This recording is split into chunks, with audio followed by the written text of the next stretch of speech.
And if not, is there a string that you can use for two different, you know, can you use an A string and a G string? Like, is there one that could be interchanged more easily than others? Yes and no. There's not I'm not being difficult here. A lot of this stuff depends on the string gauge of the strings that are on. The best you can do, like, they make string sets in like ranges from extra light to extra heavy.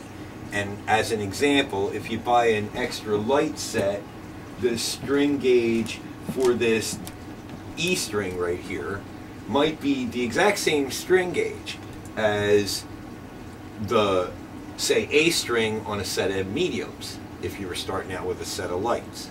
So it depends, to some degree, on what gauge of strings were on the guitar in the first place.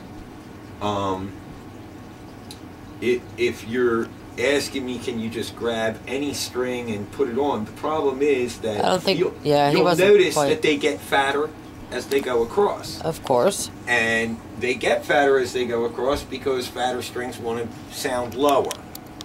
If you put, you know, you start swapping string gauges and stuff and putting the wrong strings in the wrong positions because you didn't break a string, you broke a string and you don't have one, you know, to get through a gig, you know, it might be worth doing it, but it's not a good habit to get into because you really want the tension of all the strings to be relatively even. Otherwise, you can twist the neck of your guitar.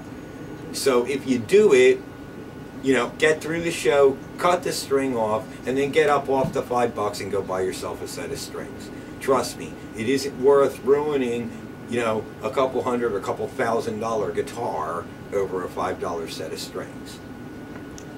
Oh, okay. No universal string set coming out anytime soon. Not really. I mean, like I said, you know, string gauges and like that are probably the single most important and intricate aspect of setting up your guitar.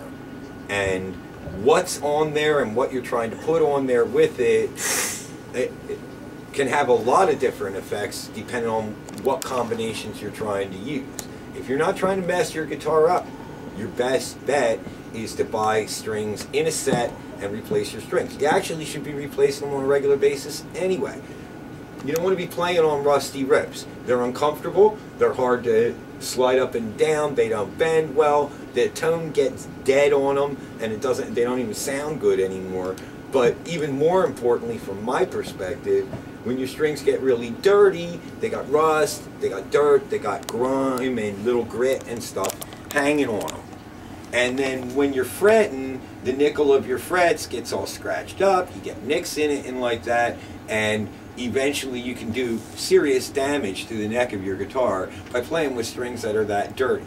So if you have a fresh string and it breaks and you need to do it in an emergency, yeah, you can kind of get through a show, provided you have a string of a close enough gauge. But so if you were a complete and total moron, you would put you would put the wrong strings on your guitar, let them get totally filthy, and leave it out overnight in the cold. Yeah, or to put it another way, let's say you were just a cheapskate and you took half a set of strings from one guy where he took a couple out and another half a set of strings from another guy where he took a couple out, and there's a major difference in the overall gauge range of the two string sets you started with. You could end up twisting your guitar's neck to the point where the instrument would never be playable again. Okay. Alright, here we go. This is a fun question.